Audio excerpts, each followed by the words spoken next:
Jobber Nation, Wait, welcome. hold on. We gotta start this episode right. Oh, yo. Oh, snap. Is that for me? Oh, I know that's for me. That's beautiful. Yo, look at that, look at that, look at that right there. I like how Cosmic, you seem to be at a little bit of a loss. Or should I say a big, beautiful loss. And how dare you? How dare you leave something so prestigious flying around for anybody to come and take? Yeah, but Don't say it again. no, like, cause we're cool. That's why I feel like I can say it. Just don't say it again. Flop dollar. What? Oh. Hold up. See, that's the problem with you boys. You internet people, you think this is a joke. You think this is a game. This is not a game. This is not a game, Malcolm. I'm a champion. Get your hand out your face. It took a couple days to think about what happened. And AJ, I thought we were friends, man. But you decided to slap me in the face and call me a corny internet person. Nah, I'm not like these other internet people. I'm not built like these other internet people. I will size you up and drop you on your head, which I plan on doing. I made some phone calls, and I know you agreed as well. August 24th, Brooklyn, New York, JobberSlam 4, AJ Francis versus Muscle Man Malcolm. And by August, I hope you still have that title, AJ, because I am digital media, and I want it. I can't take a loss. Woo! Let me tell y'all. Well, we haven't recorded in some time, but the road to JobberSlam has been on fire. So as you guys have seen, we've announced two more matches that will be at JobberSlam 4. AJ Francis versus Muscle Man Malcolm. The internet has been talking. The internet is on Malcolm's side. So we'll see what happens. And I want to know, Mr. Black, did you have any part in that title finding its No. way? Oh, yeah. Yeah, something crazy. But as you saw, our love Savannah Evans, a part of JTP South, who will be going against the Icon champion Cosmic. So make sure get your tickets. Tickets are on sale now. We still have a lot of other matches to announce. So as the weeks go on, you guys will hear it first. But before we do get started, Mr. Black, tell us a little bit about your weekend. Like you had a fun-filled weekend, I heard. Yo, that shit So was tell us a little that bit shit about was it. hard. Yo, that shit was hard, son. Yo, let me show you a video what happened, son. That shit had me like, what?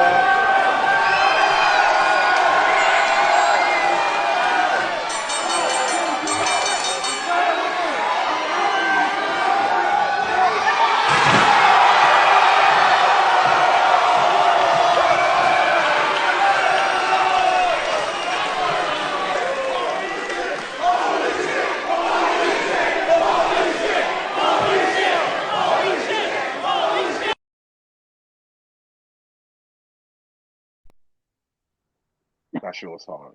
That shit was a Why vibe. did you get up on the ladder? What? Why is It he was on like the top of the most ladder? Yo, it was like the most Right. random. Okay, this is what happened. So they had beef. How did we get to the ladder So with no belt? That's what fucked me up right. So today. like he literally got the ladder underneath it. He climbed up. They got beef.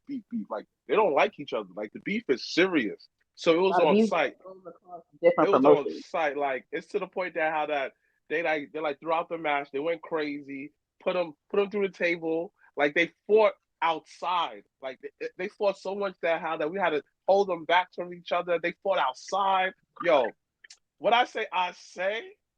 It feels like ECW dogs. The vibe of like, yo, this any promotion could go far. From I say 1 to I say 4, niggas came with I say shirts out. Everybody had an I say shirt. Yo, sold out. So they could get hats. None of that, son. Yo, like standing room only. Standing room only. Standing room only. The crowd was hot for everything, son. Like I say wrestling, like that's to me is the best black promotion that I've ever been a part of. The best. The best. When I say the best, the best. Darius is a man of his word, man of honor. Like he talks to you like a human being. Like he doesn't talk down on you, son. You know what? He gives you a rate. He jokes around with you. He's very available, son. He wear dad shoes, so you know the nigga's responsible. You know if a black man wears dad shoes at his age, that nigga's responsible, dogs. Son, he don't play with you, son. But the one thing with Darius Lockhart is you don't fuck with him, son. Son, if you don't show up, that's it. You cut off. There's no second chances, I'll say. Because, times I said they're gonna have a block party, you know, like how I'm on the flyer thing. Something around here. Yeah. I'm on a flyer. They're about to have a block party. Like I say in North Carolina, like, to anybody out there who haven't experienced, I say that's something you have to take a trip out of North Carolina. And of course, like it's good food out there, good energy, good vibe. So that's like if you're going out there for North Carolina, making sure that you go and check out I Say Wrestling. Okay, well, I'm glad you had a great time and representing the brand and the home team and everybody. Shout out once again everybody at Ashe and Darius Lockhart and everybody that's on that team. We wish them always nothing but the best and always love and support from here. But before we do get started talking about some wrestling, we do want to say happy early birthday to our own Mr. Black. Happy birthday! Thank you. Any birthday plans? Are you gonna be under a waterfall this year again, or? No, I don't know. Oh, it's a surprise. I don't know. Yeah, that she told me like kind of after like I finish again. I'm at Hog for the student show. It's gonna be fire. It's gonna be a steel cage match. It's gonna be fire. You know, the Chocolate Ref is always making appearances at Hog. You feel me, dog? Like, so I'm definitely gonna be there. Check that out Saturday. And right after that, I'm gonna wake up super early and head out there. And all I want to do is I told her that I want to shoot guns. I want to eat lemon meringue pie and shoot more guns. And I want to go to like a rage room. That's all I want to do. I'm a simple man. So I can't wait. So it's going to be popular. Well, I'm happy for you for that. So yes, I have some Black mention. HOG student show is this Saturday, so you can catch the lovely students of House of Glory on this Saturday. And then this Sunday, AEW Forbidden Door. We're going to talk about how forbidden this door is very soon. But Forbidden Door viewing party, if you're not going to head out to the UBS Arena in Long Island, then you could come out to the city at Legends. We'll be there live and in color. They've announced, I believe, 9 matches, and I think there are 2 pre-show matches. So it's a lot on a Sunday night. But we're going to get to our predictions. They have how many matches? 9 on the card, and I believe 2 on the pre-show. So it's 11 matches. Yeah. They didn't announce all of them either. That's crazy. You said they didn't announce what? They didn't put all of them on the website. They don't ever update that website. Wow. You do realize that, like, if you have to go and look for the match card, you better off going to Wiki or their Instagram. Like, their actual website, they never update that shit. Oh my gosh. All right, cool. I get it. But since we haven't recorded in some time, what are some things that caught your eye the last 2 weeks in wrestling? We coming off Clash at the Castle. We got Money in the Bank next weekend. A lot of wrestling going on. We've had some. Let's talk about NXT TNA. Nah, man, we gotta talk about this one. We gotta talk about this one, dogs. This one trumps everything, man. My nigga Jacob Fatu, dogs. Jacob Fatu. Can you send me that picture? You don't have that picture? I don't know where it's at. It's somewhere. Oh, okay. You can send it to me. I definitely have that picture. Good morning. Good morning. I think so to talk about wrestling this week and just in general, first off, my man The Rock knows how to be places where he doesn't need to be, which is who killed WCW. Okay, now let's talk about that real quick, because Dwayne ain't had no business in that whole shit. Because the thing about it, like it literally was, he'll be in, like, let's say the thing was 45 minutes, he'll be on the entire show for like an entirety, 45 seconds to a minute. And he would say like a 2-line thing. He was like, yeah, when we bought WCW, I was like, oh, these are the guys I want to fight. That's it. Like, how did it turn to being about you? Like that's where my disconnect was. It's like, Dwayne, this is not about you, baby. No. I think they were trying to show his point of view as a WWE wrestler during the time of the Monday Night Wars. So But I the thing is, think they got the wrong person for that. They should have got Yeah. Austin, in my opinion.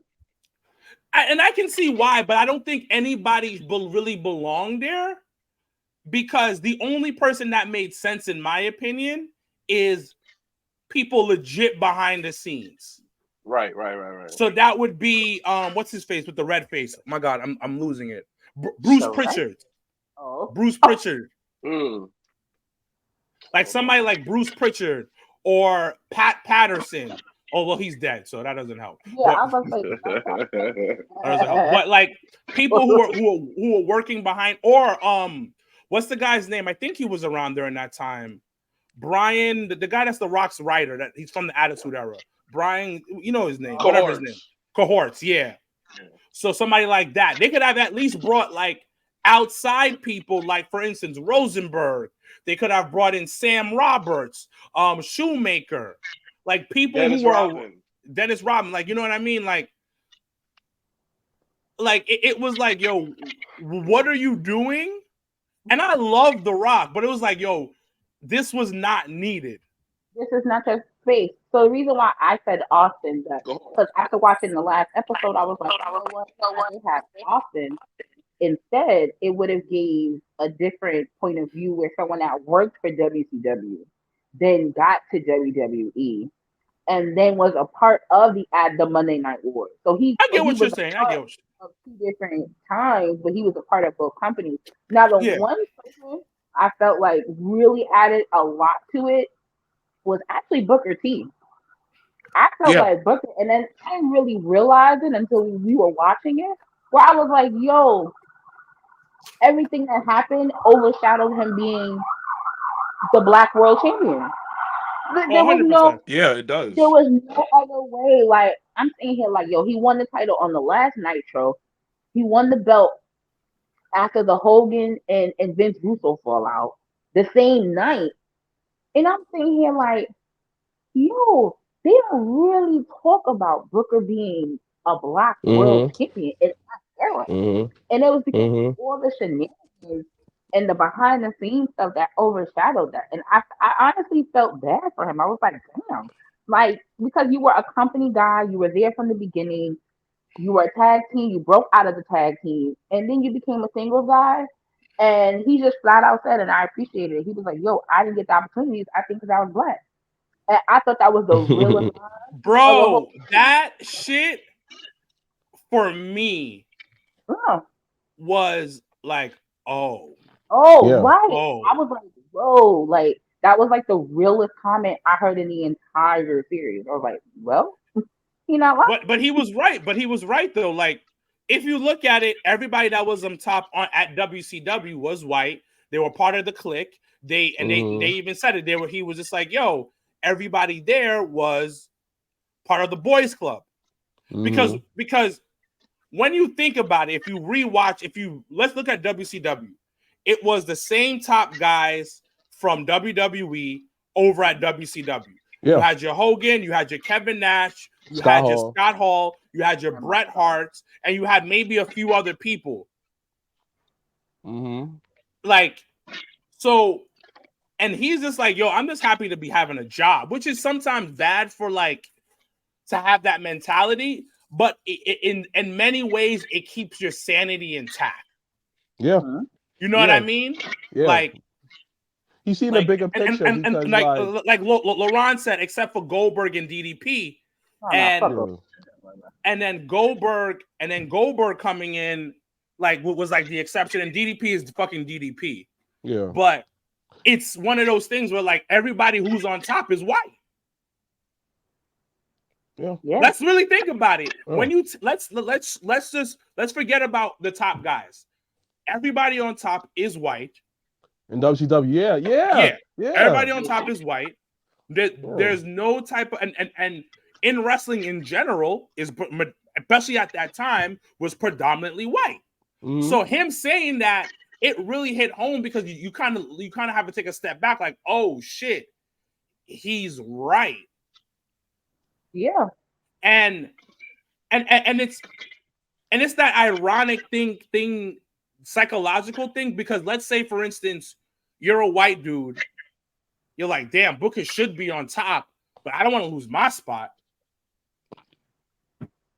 Like, the entire show from episode 1 to 4 was literally about, I don't want to lose my spot. The behind the scenes and in front of the camera, it was, I don't want to lose my spot. Like, Eric Bischoff is talking to Vince Russo. He's like, oh, I'm going to watch over you. Vince Russo's like, you're not watching over nobody. I'm out of here. Yo, Vince Russo. Oh, I love him. Oh, I love Yo, him. I want to interview him so bad because there's just so many questions to ask on that one too. You know, if you had a person that did not give zero fucks, Vince Russo's face is on that cover. So he didn't give a fuck. It was like, damn, this is tough. He said, I don't lose my spot to a nigga. That was rough. Damn, House, welcome in the chat. Welcome. No. He's like, no, it's like, he's right though. Because just like, look at it this way, right? Is Hogan was willing to do business with all the other white guys that he liked, but he never done business with Booker T. He could have done many ways to put him over, but he don't. You feel me? And the reason why they had to even fuck with The Rock is because like Macho Man, not Macho Man, Hogan understand the power of Samoans and how that they help him for the business. That's it. And outside of that though, like even then though, like half the time like people forget that The Rock is actually black. Well, it's also he was the hottest player, so he wanted to, Hogan is selfish.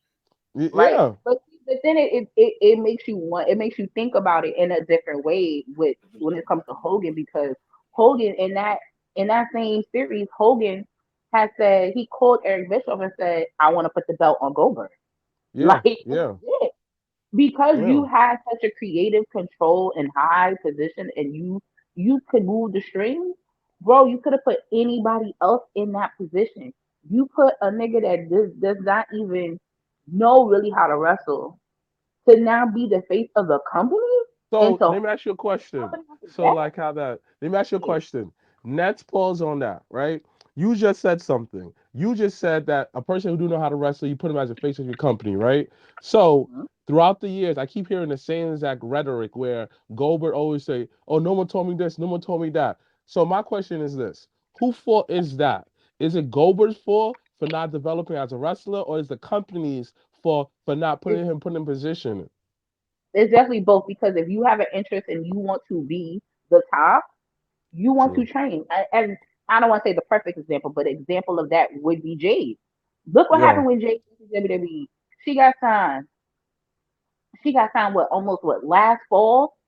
She that is didn't true. debut until January to the Rumble, and that wasn't even really the debut because you can't really base wrestling off the It Rumble. wasn't, yeah. But you got to think about it. It got to come from both sides. Like the company got to put the value and invest in you as somebody that needs to train. And it wasn't like WCW did not have the power plant. So at They the end of didn't. the day, I agree. both You're right. sides should have came together and said, you know what? Let me learn the basics, because that's really what the issue was. And Brett said it. Brett was like, yo, he didn't even really know the basics. And that basics is what keeps people safe.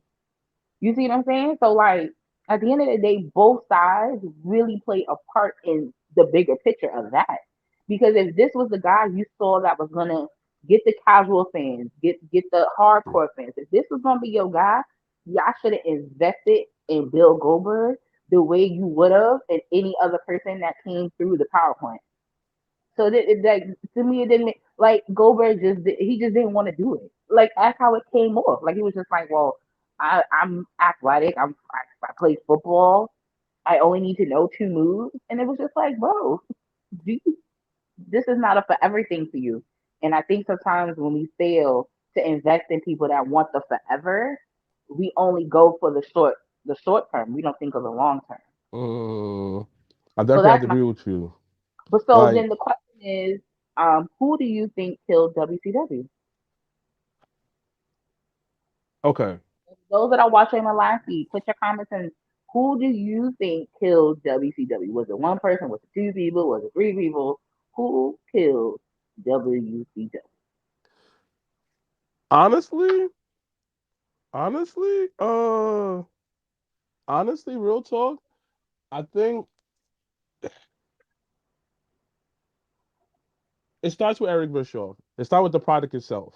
Because if the product is hot and the product is like something that how that is like good to put out, people are going to tolerate for a very long time. Mhm. And when you turn on WCW, you turn it on and you see how much bullshit they was doing, it Yo, gives you all justified reason to cancel the shit. You feel me though, son? So it starts with the creative. It starts with this.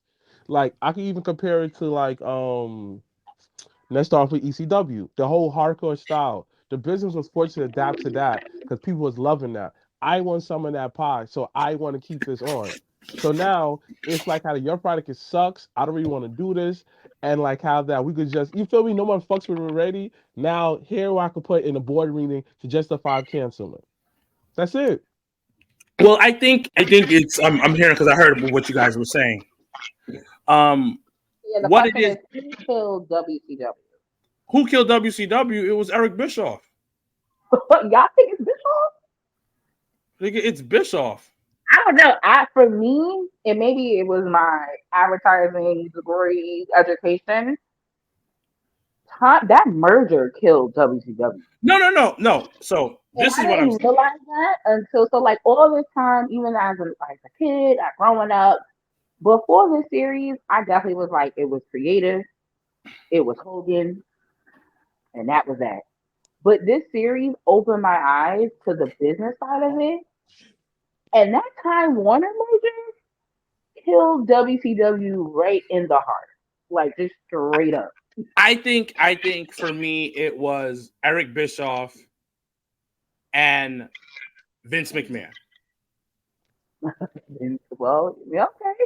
because the part that because all right, Eric Bischoff is for me is because he gave those people creative control and they had too much power. He let the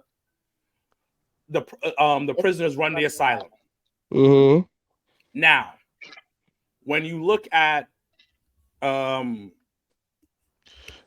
when you look at the other side of it, the business side, that deal because Eric Bischoff was about to buy WCW, had the people in place, but WWE, the people at WWE knew the right people and they fucked them over. Yo, and I Yeah. like how the guys were like, no, that didn't happen, and it was just like, oh, y'all No, nigga, niggas, that's exactly what happened.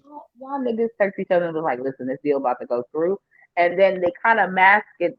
They masked it over with the guy canceling Nitro in Thunder, Right. so they were like, I'm there's no gonna network to put it on, and it right, was just like, but I'm gonna say that this guy said this. If y'all gonna blame Bischoff, then you're pretty much taking away the good he did for the company on making it mainstream. No, two things could be right.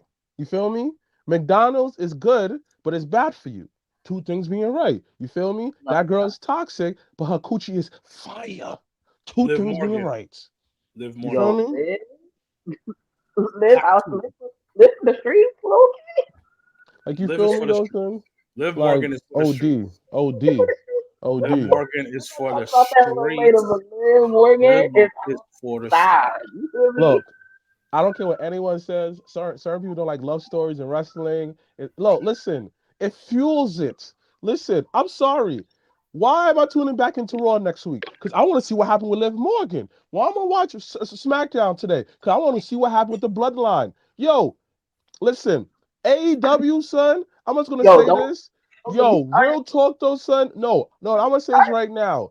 It hurts me to say this. I stopped watching it. I only watch the You, pay-per-views. It is fucking trash. What I mean by trash, it does not make me. Ever since the Young Bucks took over, yo, it shit been just downhill. Because listen, I ref a lot of matches, right? You know, I'm a big time indie referee. I love this shit. You feel me? I So love that. I see that whole niggas gonna fight, fight, fight, fight. I understand the concept because they try to get to the next level, blah, blah, blah. I understand that. And I go to a few federations, they have storylines. I love it. But you as a multi-million dollar company, stop running like an indie show. And I see how that Cody left. I see that how a lot of people kind of separate themselves because, yo, you haven't evolved your mindsets. Because you haven't evolved. You act in the same exact way that when you had that all-in show. Your mindset is here. All of them right here. Nah, bro, you gotta evolve that shit. Cool. I did this. How can I put more people on? How can I get them more of the product? How can I get more people outside of wrestling? No. And something that Darius said this. Yo, you have a lot of people who get money and start wrestling companies, but have the wrong minds around them. I understand the bigger picture. You feel me? Because WWE did the smart thing, make it family oriented to sell to advertisers. AEW, how can you sell the shit? You always talk, I want to get the casual fans in there. Cool. But you who care into the fan base, it's trash. It's trash. And I'll say it to Tony Khan's face. You killed one of my favorite wrestling dogs. That shit is like, and it hurts me because I love those people there. Like, yo, he fed the streets. My nigga was ace out here paid in full during the pandemic, my nigga. See my nigga Cuzzo. See my nigga main event on those shit. That shit made me feel good. My nigga's eating good. I heard the paychecks was good. Niggas paid their rent, all of that. But dogs, you literally are killing something that I love, son. And to the point that I don't enjoy it. So let's have this conversation real quick, because I guess we're moving on to that part of the company, because I think two things could be right, like you mentioned before about Eric Bischoff, and I think you get two things. AEW is good for professional wrestling, 100%. but they're not doing a good job as of right now. Mm-hmm. And not a good TV show. Let's just call it straight to face. So, not a good TV show. I think they're in the down era, because WWE has been in down eras. WCW was in down eras, stuff like that. The problem with, and it's going to connect it to WCW. WCW never had a chance to dig themselves out of a hole. When they were doing shitty wrestling or just a shitty show, they never had a chance to, hey, we're gonna pivot in this direction to have a better show in general. Now, AEW, it's not good. It's not a good TV show, like Janelle mentioned. It's not good at all. It's not nothing. There's nothing really that's gonna draw somebody in, make somebody want to come week after week to watch it. As of right now, pay-per-view wise, you want to watch it. Must see TV. Fire. But even this past Wednesday's episode, that shit didn't get you excited about a pay-per-view. Yeah, it's not that. The thing about it, why we're gonna watch it, because we have a podcast, we do content. That's why we're gonna watch it.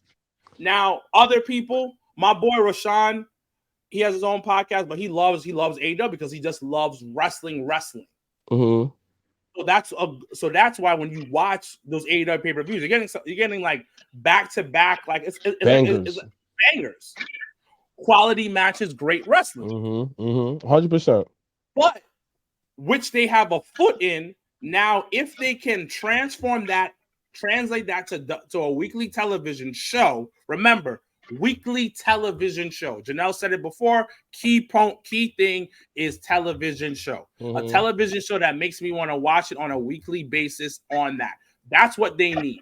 They have the characters in place, but also, and let's be real, they don't have legit characters. They don't have superstars. They don't have somebody, unfortunately. And as much as, MJF coming back, everybody was excited about that breath of fresh air. But even that, because it's so like he going against, respectfully, some Mexican niggas from CMML. It's just like, wait, you're the biggest star in your company coming back, and that's the match you give him? It's a tune-up match. But let me add this to it. I was speaking to my boy about this. Mm-hmm. The problem with AEW is they don't have a system in place. Yeah. I agree. That's where you have a problem. So let's talk about let's talk about the Patriots at their peak. Patriots football. You had Tom Brady, your superstar. you had Bill Belichick, and you had the owners. But between Tom Brady and Bill Belichick, they had a system. A system in play about how things go about within the Patriots organization. Like if you hear players, they always, football players, they always go, there's a Patriot way, there's a Patriot way, there's a Patriot way. Because that's their system. Now AEW doesn't have a system. They lack a system that can elevate the product or make the product move. Because when things are bad, let's say you're having a bad day, you don't know really what to do, you fall back into the system. Because the system will move you forward. We see Sasha Banks, she's all over television right now. She's trying to really boost up the eyes that's on AEW. She literally has her belt everywhere with her. She was on Good Morning America doing promo for the thing. Now, AEW does that sometime when they go to a local area, they do that. But they need to do that more. And Sasha already knows the system of WWE. Once you're the champion, you're everywhere. You're absolutely that I don't want to say the mid-card title, but it is the mid-card title because she is not the world women's champion. And that's actually always been my issue because I have read an article the other day, and listen, I'm not sitting on their women's division or any of that, but for Tony Khan to sit there in front of real life people and say that he has the best women's division, I said, sir, you don't even showcase them.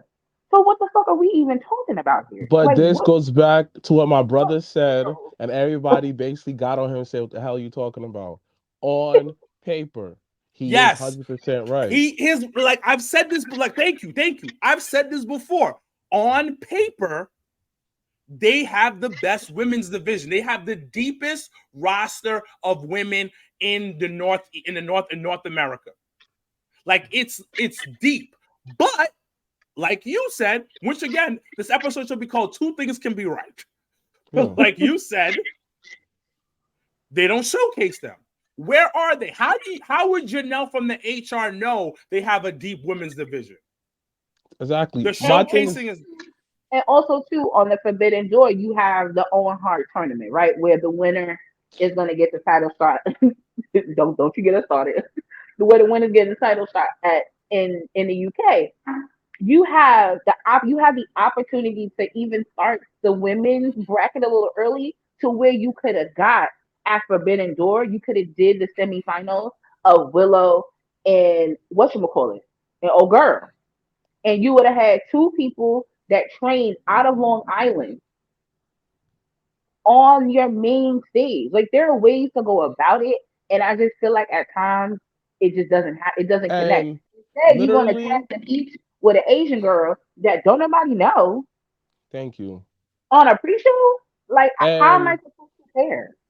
And my thing is this, and it's something that I realized and something that a lot of people done, this is why they're successful, is when you're a company, whenever you go to a city, especially a big pay-per-view, the city got to feel you, B. The city got to feel your presence.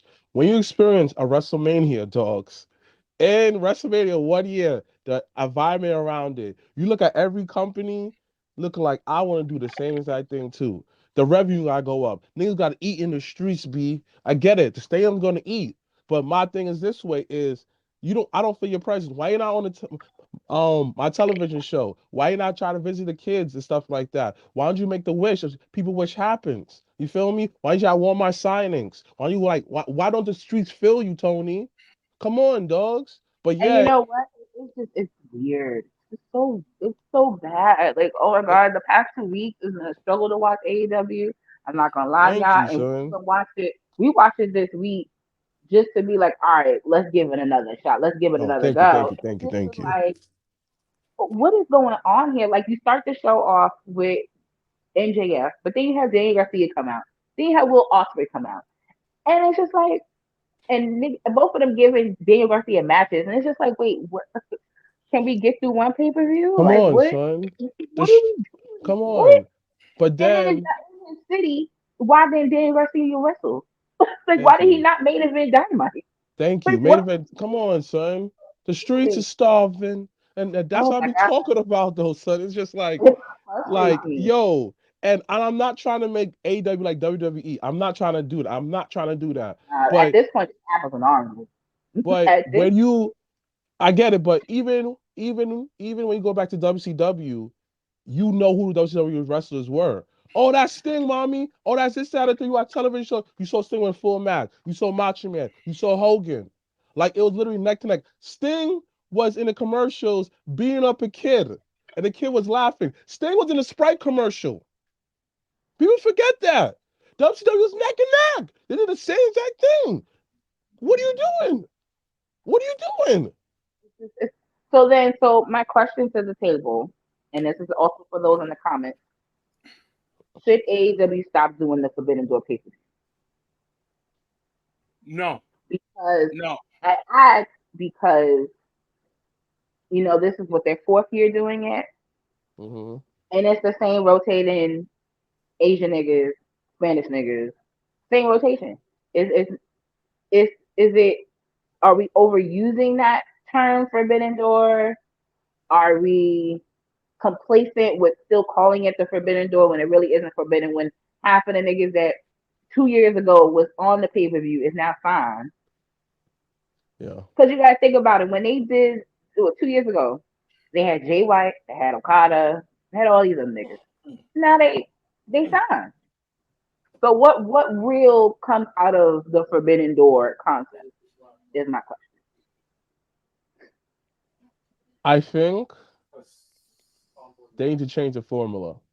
This Okay. may sound crazy, but honestly, if you want to keep on doing New York, you should partner with certain indie promotions or have like certain like stuff where it benefits everybody. Hey, who are the top promotion you work with? Battle Club, Hog, whatever. Who are your top people? How you want to work with them? How you want to incorporate them? They could be like a pre-show, something like that. Forbidden Door, New York. That could be something that it'll be hot. Yeah, the intimate. I get it though, but it's good for the local talent. Like, oh, who's this person? Oh, I remember him. Yo, Homicide. Get fire. Put them in different matches. Something make the streets feel it and get more other promote. Honestly, try to do something with TNA, or if you're gonna keep doing Forbidden Door, build it up for the whole year. Like Right. Okay. get your all right, these are like let's say you got three companies. All right, I'm working with five guys each, four whatever women decide to work them throughout the whole year. We're gonna integrate, we're gonna do what we have to do. And by Forbidden Door, it's gonna be the big blow off. Everyone You know what? eats. I do like that idea because I always feel like it's rushed. I always feel like we get the full card 2 weeks before, and it's just be like, Someone said it especially should be a TV special now. you know what? I co-sign that because someone like for me, instance, like I'll openly say I don't watch New Japan. I don't. I'm sorry, it doesn't captivate to me as a wrestling fan. It doesn't make me any less of a wrestling fan. It doesn't make me any Mm-hmm. more of a wrestling fan. But if you're going to enter these characters as in a promotion that somebody in America does not watch or have access to, someone on not only commentary but also y'all like to talk about video packages. Video packages work too. Social media bits help. Certain things where you can connect the American audience to these people that may not ever know. Like for instance, the pre-show match with the Lucha Brothers and the other Spanish nigga and against first of all going against the Asian niggas and I was saying here and Kiki, shout out to Kiki. Kiki had posted it and was just like, yo, this is so big. And I'm saying here like, is it? Really? Why is Tell it so me. big? Like what did she say? Why is it so big? Like, why is it so big? Why is it Like, so big? What and did she then to say? think, but no, I didn't ask her. I just was thinking it. But then when I realized it, I said, oh, Lucha Bros have never been on Forbidden Door. So I was like, oh, Oh, okay. then But then incorporate that to the story. my point exactly. Like, Like you make need some kind of ill ass storyline every year to see my late. This that it got to be a tough storyline.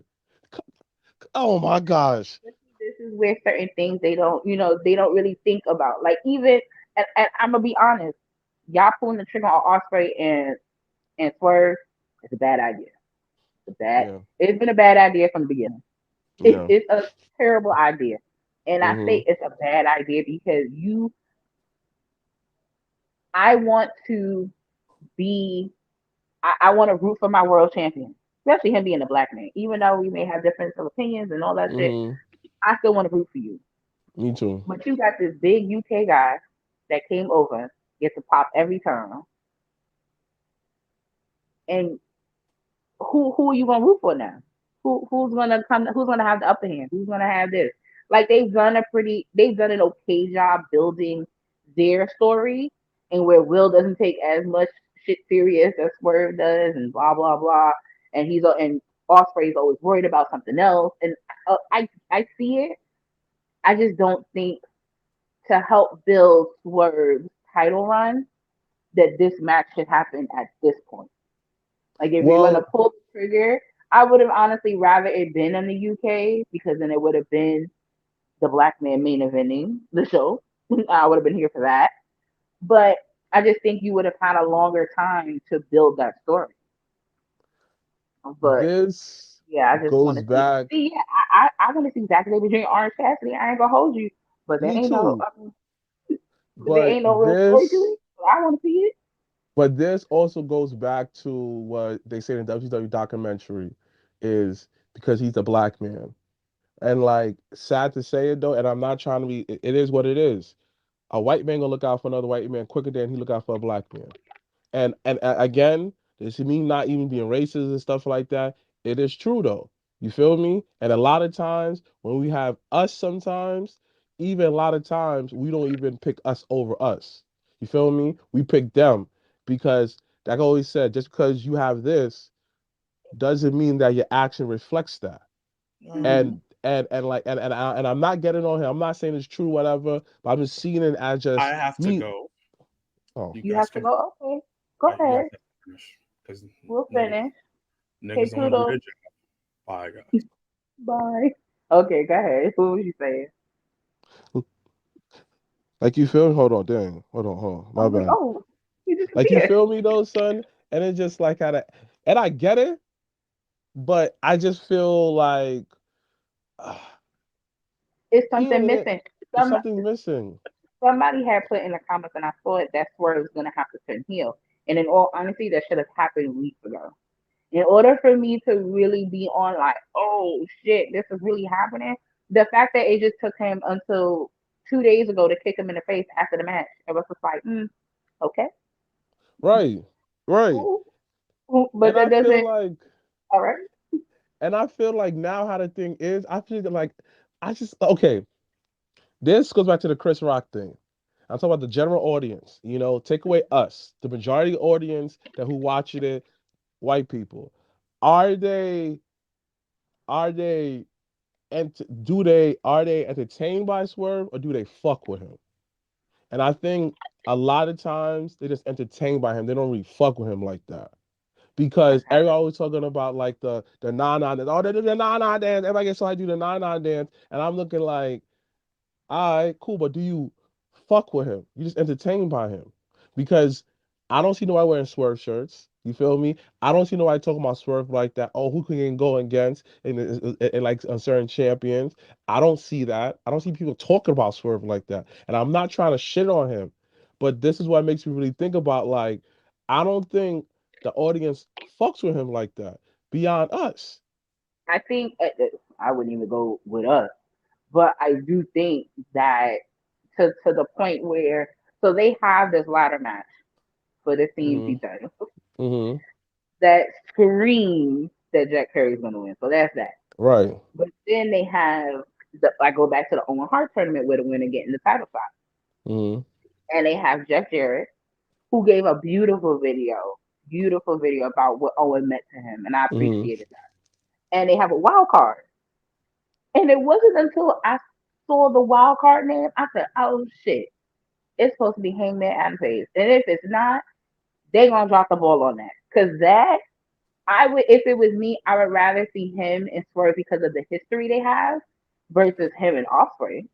Because I feel like they're gonna put more emphasis onto it. Because I feel like, people's gonna fuck with him when Hangman. Cause I feel people like I don't know. To be honest with you, I don't know, because like I feel like there's no formula because I don't feel like there's no formula to this shit. I really feel like it's a big indie event. All right, this person's hot. Let's put it on him. Like I feel his ring has not had. I don't feel the presence. Even with Sasha Banks' presence, I don't feel her presence. Like none of these champions, I feel their presence. Tony Storm, I only feel her presence because her should be black and white. But outside of that, though, son, outside, I don't feel their presence, son. And it's sad though because I don't. Only But people I felt like they had the presence when Cody was there. That TNT title, son, precious, son. Precious, son. Try to make a house with a new word, a new saying. Precious, son. Be real. Be real. When Cody was there, be real. You didn't feel all the champions, you felt their presence. Kenny was come be real. I think a part of that was because Cody had boxed himself in a corner and was on from like, if I don't win this match, I'll never challenge for the title. And I think when he did that, he not only boxed himself, but he also gave the opportunity for other people to be that top guy and to be that guy. And but I don't. I mean, I've always disagreed that Cody shouldn't have done that. He should have been world champion. He should have got the company in check. But I do think that at the end of the day, there is some level of there's no and there's Pressure. no seasoning to their champions.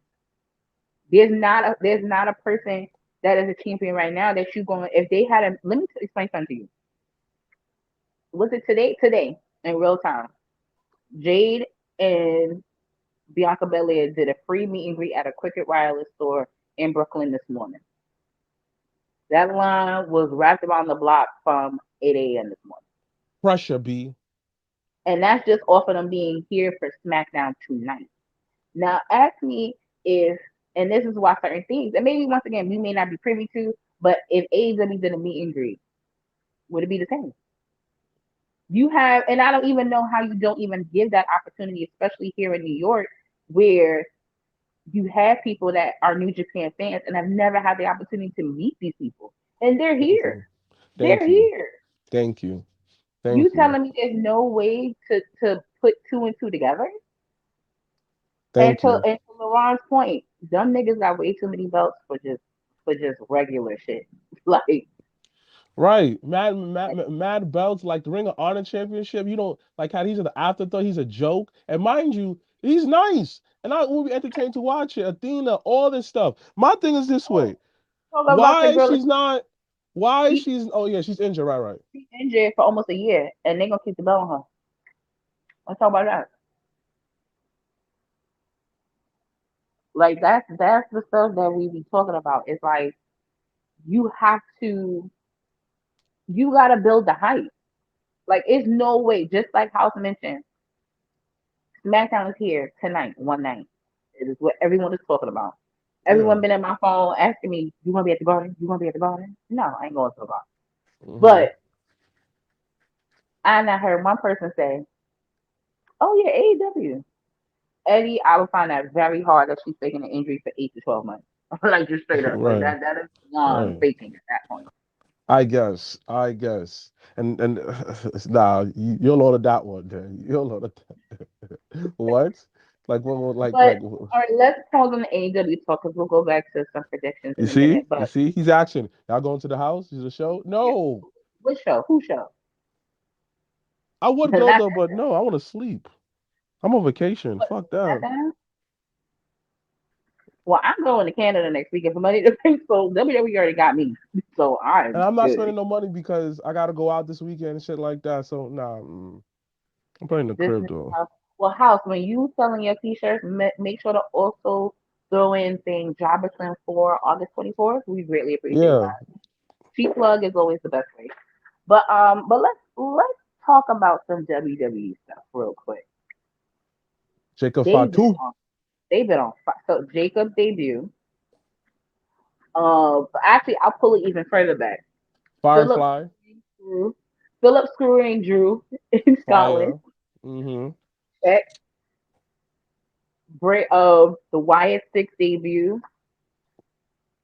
with Bo giving a phenomenal promo this past week on Raw. Like that, I think that was the smartest way to do that because there was a lot of people, you know, a lot of rumbles like, how are they going to be able to still do this without Bray? Like, are they exploiting, the Wyatt family? Like, all this stuff.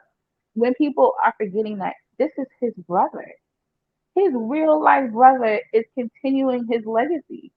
Certain And people for that said that. promo on Monday, it was amazing. Some people felt that disrespectful because you're exploiting the death of his brother, and I'm looking like how you explain it. Like my thing is this way, right? Hear me out. Hear me out. Hear me out. This really hear me out. And a lot of times we know conspiracy theory, right? Would you get mad if we continue JobberSlam and make a women's like a women's champion, like a women's tournament, and like how that they get a belt, like how that Janelle's Battle Royal? Would you get mad? I would be honored. I think it's commendable. I think you know what, and I think for WWE and for Bo and their family to greenlight all of that, that speaks volume. Come on, and guess what? His kid's gonna get paid because I know people gonna buy Bray Wyatt's outfit like, them brought some like Bray Wyatt shirt. So you're getting mad that it's another way that hey they can still continue a revenue to help out these children that he left and his girlfriend and stuff like his whole family continue this. I don't want to say wrestling fans like I don't. I don't Because know. people want what they want, and people don't like we've always said, people don't look at the bigger picture of it. And and that's why I was glad in that promo. They went right for it. It was like, when your brother died, how did you feel? And I was just like, whoa, we did that. Yeah. We ripped the band-aid. And I appreciate that because even as a fan, I've been in denial about Bray passing because it was so sudden and so unexpected. It don't So feel even real. for me, it don't when they debuted, I was just thinking here like, yo, Bray about to come and turn the corner. Like y'all playing games. And for me, it I was blessed enough to be there for his last match at the Royal Rumble against Alina. Mm. I was there. So for me, I've been in denial, and it's actually been therapeutic to see the QR codes, to see their debut, to see Eric Bowen returning, to seeing all these people they haven't used, and now they're in this group. And then for Bo to do that promo on Monday, it's been nothing but therapeutic It was good for me though. personally. It was good. Like honestly, it was just like we reached an era where like we know how to separate the characters. And I know certain people had an issue with them taking a picture at the Waffle House. Is as a fan, you don't have to post that. You feel me though, son? Like as a fan, you don't have to post that. And I'm starting to realizing that like it's nothing wrong posing with the fans, but certain times, some of y'all fans be doing too much sometimes, just for clicks. Just like my nigga House Because, said though, son. Yeah. it's so funny because I think was it Booker or no, it was Mark Henry that said he was upset that happened. And I'm Yeah. sitting here like, I think for me, it would have been one thing if they were still in the gimmick and took the picture because I'd have been like, this is weird. Nah, that would been fire though. Just as their individual selves, I get it, I but get it. as a It's not that fan, serious. Yeah. you're just like, it is what it is. Like I want the picture. Oh, Uh, so wait, hold on. How you feel about this comment that Booker T made? MVP on the Bloodline still in a hurt business ending. I mean, it's a little hard to steal a gimmick when the Bloodline is about family and them niggas is real life family, but I I concur. They took your gimmick and crew and gave it to the Bloodline. That's what happened. You guys were so cool. The suits, the attitude, and gold, a complete unit. Um, I don't think it was the same. Like I'm sorry, I don't. You're comparing an actual bloodline. Like I can see if the bloodline was a whole bunch of niggas, like how evolution was, no relation. Then Yeah. I could be like, you know what? Okay, but we're actually talking about a real life bloodline. So I don't see how they took the hurt business and it turned into the bloodline when them niggas has been the bloodline for half of the wrestling history. Like I don't. So So let me ask you a hard. question, right? Why you think that from what you're watching, they ended the Hurt Business? I feel like they leaned on MVP to be the mouthpiece too hard. I think the one of the things that the Hurt Business has lacked in, and it's respectfully, because people be all listening and stuff. Respectfully, I feel like they never, as individuals, got their own shine, and and like I can honestly say everyone in the bloodline has got their own shine. So that's Someone's really the I can't even I can't connect the two. But for me, the Hurt Business that plateau was hit only for me because everybody didn't talk. Everybody didn't. Yeah, was a movement, and it was great for the being. But everybody, you had Bobby, Roberto's Roberto. But you had that, you had Sid, you had Shelton, and you had individuals that aren't really heavy on the mic. So like I never really look at it that way, and like that's someone's. that was always my thing. I was just saying like your MVP was the mouthpiece, and granted, because each of them needed a mouthpiece, but how can the group elevate if you only have one person talking? Someone said Which this, you have in the bloodline. Go ahead. and let's go back to the people. They said House said this. Her business was mid. I think people stood behind the shit because it's all black faction. Okay, Okay, I won't and deny then that. and after Easy said that, so MVP is making it up. We never said that. We like Janelle said from her point of view. Like, how I No, no, disagree no. how you feel. Yeah, like that's not like I'm Yeah, Listen, MVP's experience and why the Hurt Business did not exactly, work is his experience. That got nothing to do exactly, with what I just said. What I exactly, was saying was to Mr. Black's question was what was the lack of the Hurt Business elevating, and for me, it was the fact exactly. that MVP was the only mouthpiece, and no one else had their own. Whenever you thought of Hurt Business, you thought of MVP and the guys. You never thought as individuals. I will say with the bloodline, it got to a point where you started seeing them as individuals. And even now, with Solo, you see Solo, you see Tomatonga, boom, you see his brother, boom. And now you got Jacob, who's going to be a force to reckon with. Those are going to be presented to you as individuals, but also as a collective.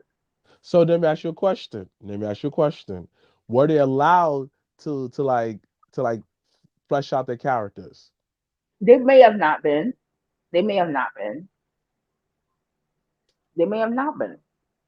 You feel I me? mean, Because I think if they did it another go around, I think they would learn. But to the last comment, I can't put that. It's apples and oranges for me.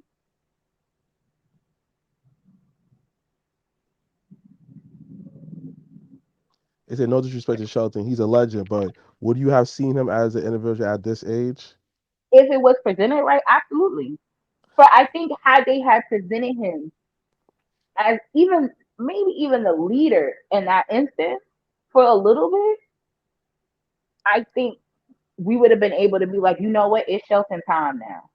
So let me ask you a question. I'm not throwing shade at him, right? No, Nets have an honest conversation. Nets okay. Nets have an honest conversation, right? And I'm just looking at Nets take away accolades, Nets take away all they did, right? I'm talking about their individual skills, mic skills, right? Mhm. So in the bloodline, right, they had Sammy, the Mhm. Usos, and Mhm. Roman Reigns, right? And Solo. If you want to count Solo, cool. But like how their Solo, I guess like Solo didn't really talk for that reason, but I he had the still count aura. Solo. Okay, Yeah. cool. And after you had Paul Heyman, right? Now, all those guys that I just mentioned, right? How are their mic skills? Like for a scale of 1 to 10, 10 being the highest and one being the lowest. So it's crazy. I felt like their mic skills improved as they were in the bloodline. No, no, I no, no, felt no. like I didn't say it's a rated. I'm not saying max this way. I said from your rate for 10 being the highest and one being the lowest.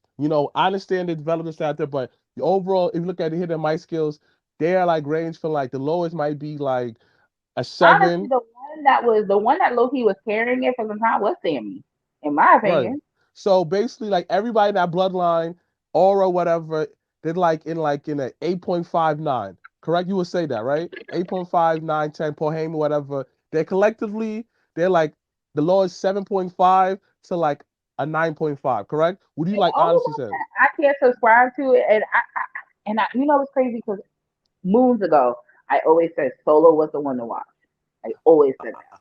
That part I And know, but I'm talking about my skill wise, right? Collectively, they have great mic skills, right? yeah. Collectively. Now, compared to the Hurt Business, collectively, do Oh, you collectively, I couldn't take them niggas serious. the Hurt Business, right? On the mic, like a lot of like, no offense to Cedric, great wrestlers, but the only two people like this someone said that who had pretty like MVP not the most greatest person on the mic. He's not a But he Paul was Heyman. out of all of them. He A was out. 100%. Bobby, he got it better on the mic. He got it way better, but he's not comparing his mic skills. Not comparing to Sami Zayn. His mic skills not comparing to like No. a.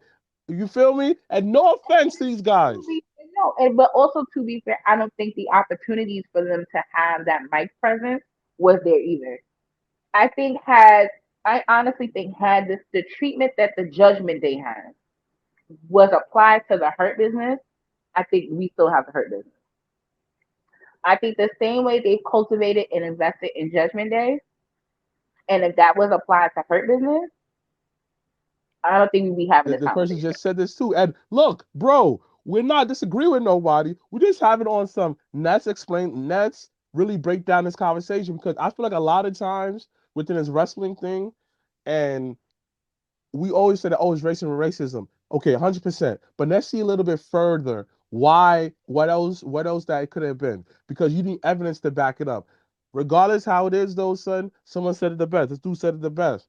They able to have 3 years uninterrupted, no trouble. One of them even had a DUI. Same way to continue the storyline.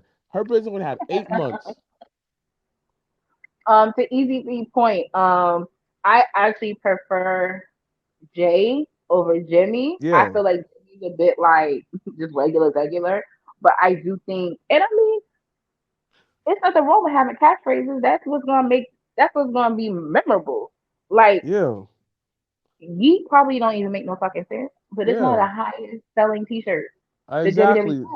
Exactly. Like You The Rock everybody says, like when you're standing in an arena, and it's happened to me over the last year. Like when Jay Uso main event at SummerSlam last year against Roman Reigns at Ford Field, and seeing 60,000 people bop up and down for this man, it didn't. Who gives a fuck about a mic at that point?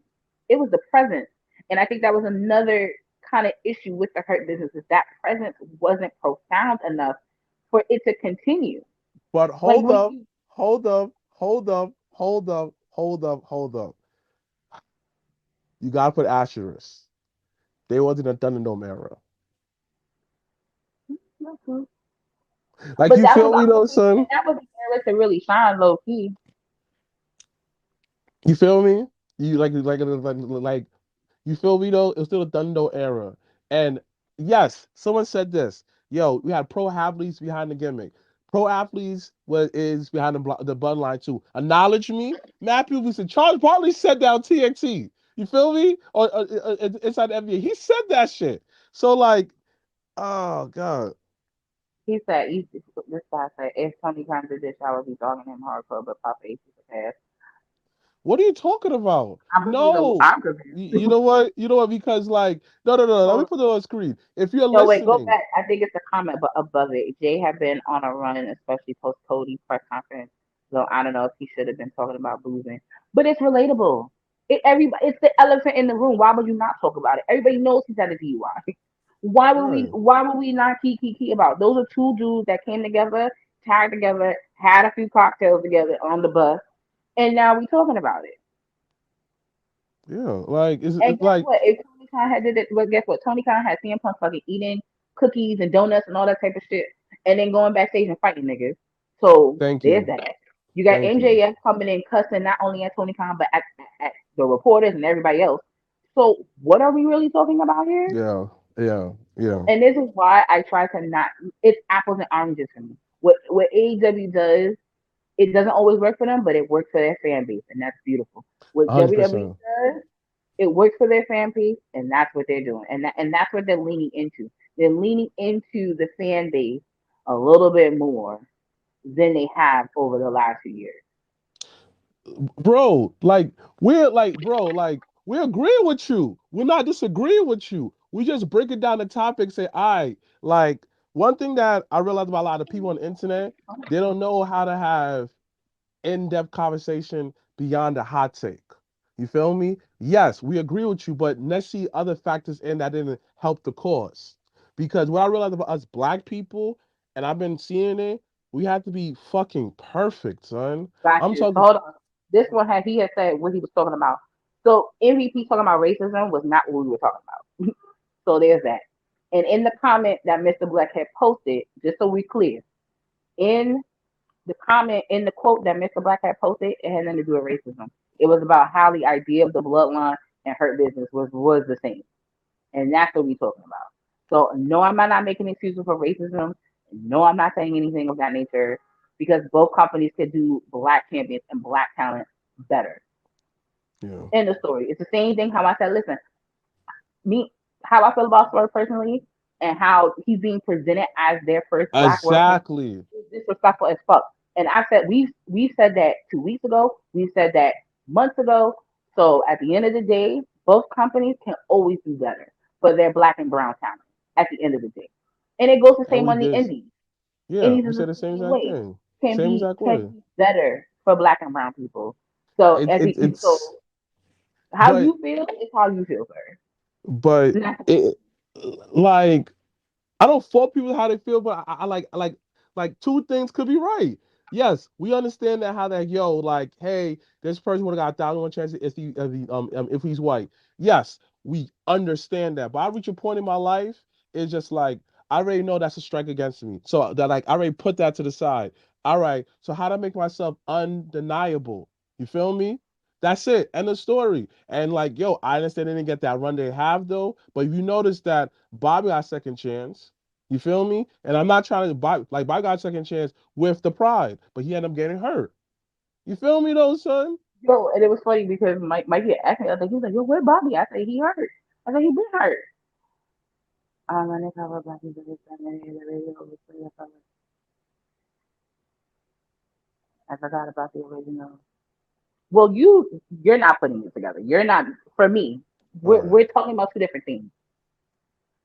All right, whatever. Because you want to talk about her business and Yo, their even my idea. nigga House is saying that, like, you know what though, son?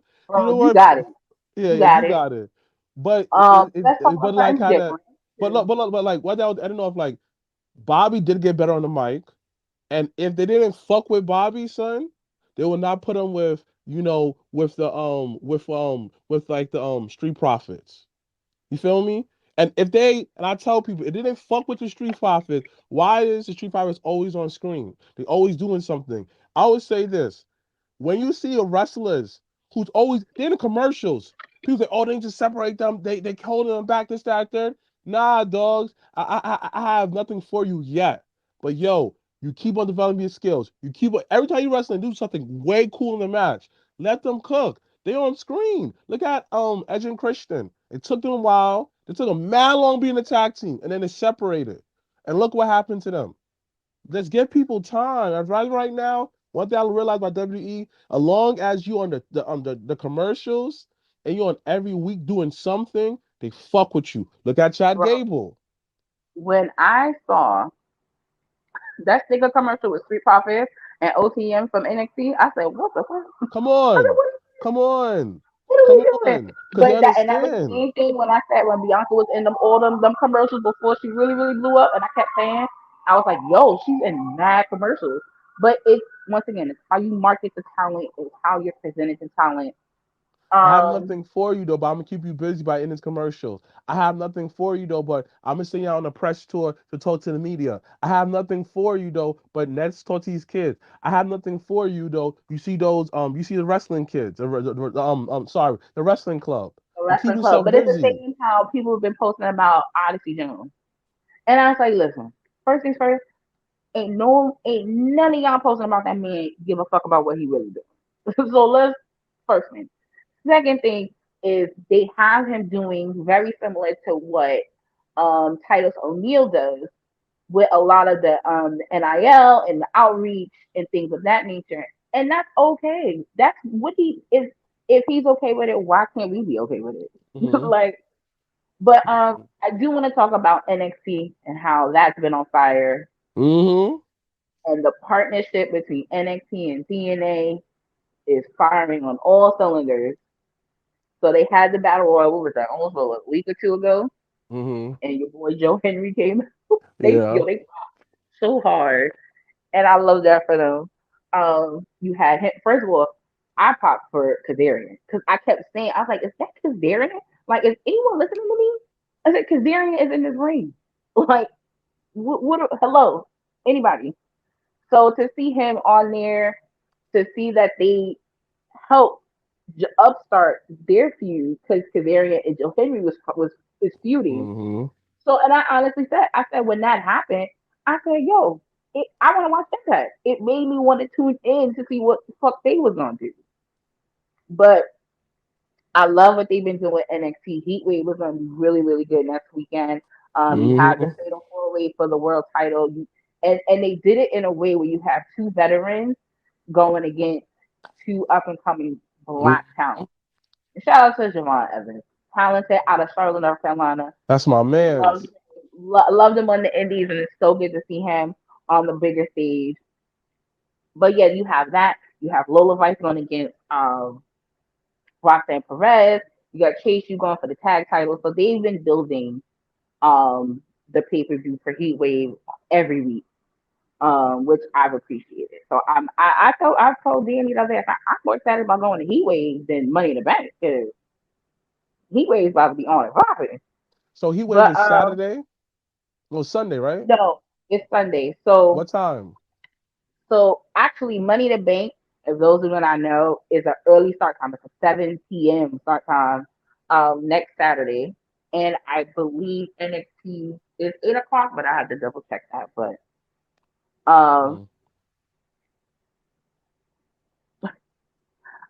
listen, whether you agree or disagree with somebody, I just love the fact that people can have conversations about it. Yeah. Because y'all going in on them comments with each other, but it's just like at the end of the day, it's dope that we all here for wrestling. We all here because we love the product. So just gonna keep it like that. All right, Mr. Black, let's go with the Forbidden Door card. Wait, hold on. If you I can got it. pull that up. Hold on. And once again, we'll have our AEW viewing party this Sunday at Legends. So make sure if you're not in Long Island, you can come out and hang with us at the bar. Dang. Can you do that? My bad. I was like, bro, I can't read that. Hold on. For those that Mr. House will be selling merch outside at Legends. We done told you this already.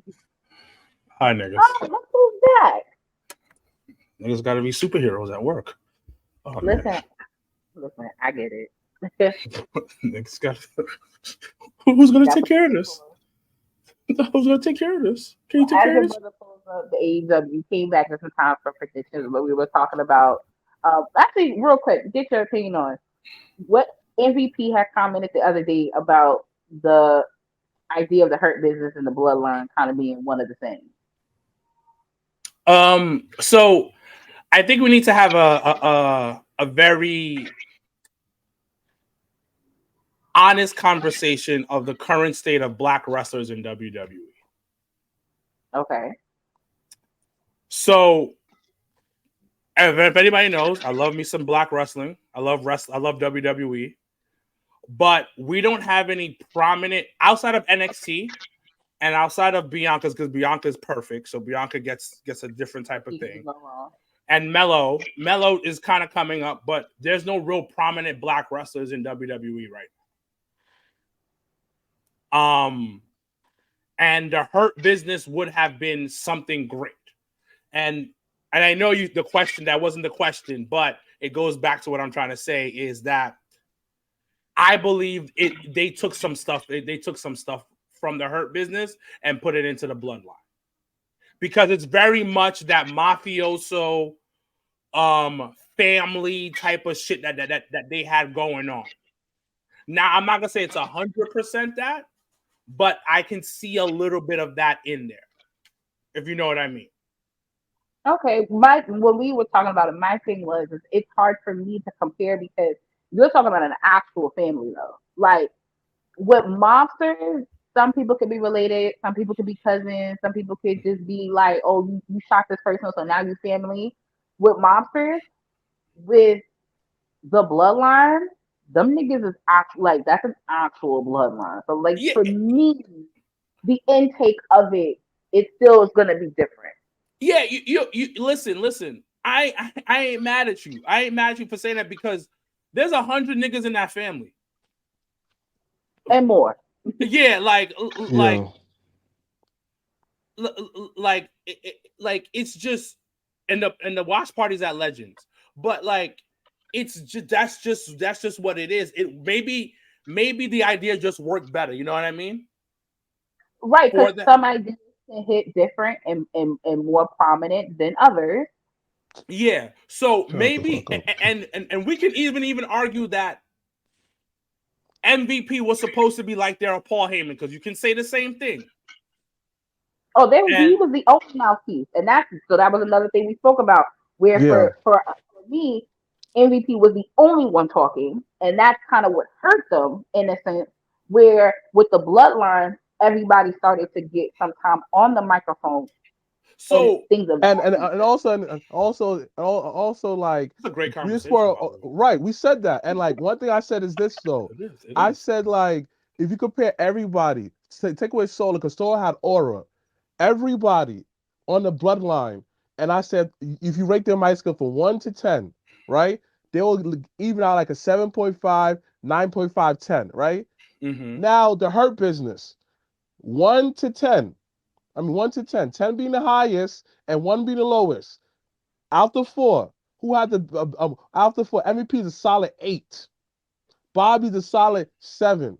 No offense to Cedric, huh? Nah, Bobby's a solid 6, bro. Let's keep it a buck.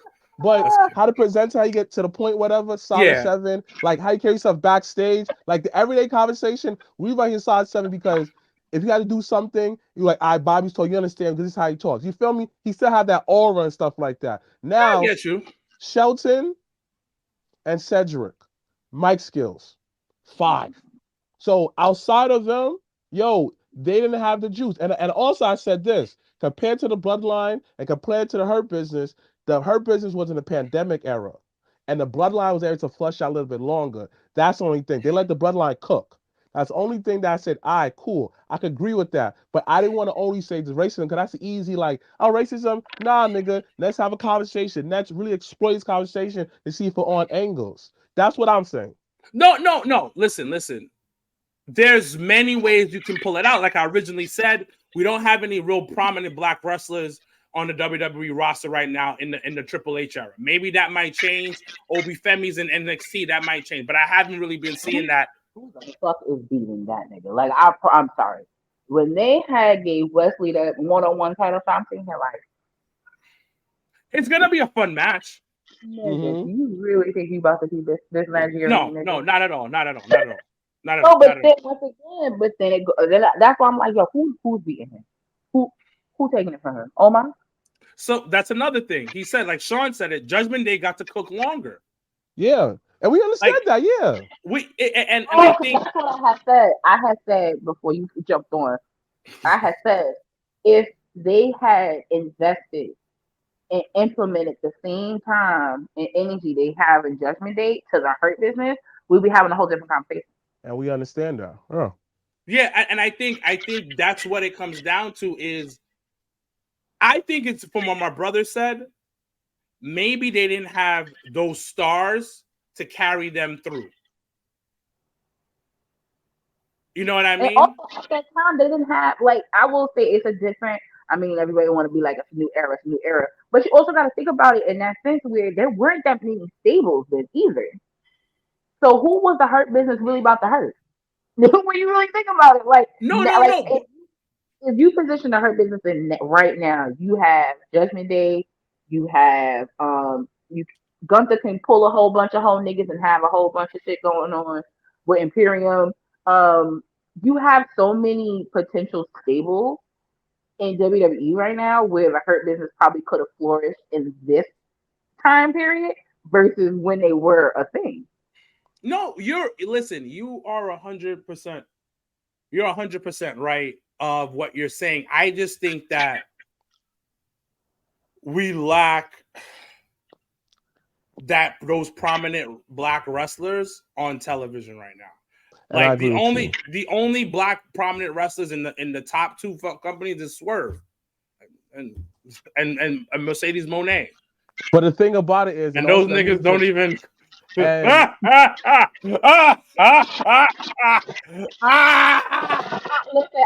fucked on my NXT World. I fucked on my NXT Championship run. Like I we said how this. they doing him. But we said this though. It's just like, and we like had an eye looking back to WCW. I said this, dogs. I said it goes back to WCW.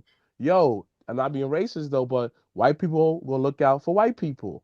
You feel me? Spanish people will look out for Spanish people. Even though how that people may make laugh at the LWO, that was Eddie looking out for his people. You feel me? Even at the end of the day, right? Yeah, like, right. They're always on TV, and right, and that's why I said that in AEW, who's gonna look out for the black man if another black man's not on top with me? You feel me? Well, the thing about it, you have what's his face, Will Washington behind the scenes. That's why. A good question. He says, "Do y'all feel that the race-based factions are getting played out in this day and age?"